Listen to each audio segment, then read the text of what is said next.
अस्सलामुअलैकुम, मैं हूं सबा भट्टी और आप देख रहे हैं MAT20 न्यूज HD। आइए नजर डालते हैं आज की अहम खबर पर।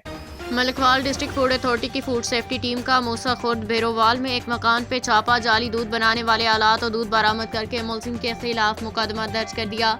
हमारे OSR head Mohammad Khurram Baig district food authority Mandi Bahauddin की फूड सेफ्टी टीम को इत्तला मिली कि थाना कादिराबाद के इलाका मूसा खुर्द बेरोवाल में मुलजिम अरसलान अपने मकान पे जाली दूध बनाने का प्लांट लगा के जाली दूध तैयार करता है और फूड सेफ्टी टीम ने छापा मार के 150 लीटर मिक्स दूध, 100 लीटर अल्कोहल मिक्सचर, भारी मिकदार में कुकिंग ऑयल जब्त कर लिया। फूड सेफ्टी टीम ने दूध के नमूना जांच लेके उन्हें तलब कर दिया। लेबॉर्ट्री टेस्ट में दूध नाकस, मुज़र सेहत और जाली साबित होने पर मुलजिम अरसलान के खिलाफ थाना कादिराबाद में मुकदमा दर्ज कर दिया गया। OSR head Mohammad Khurram Baig, MAT20 news HD।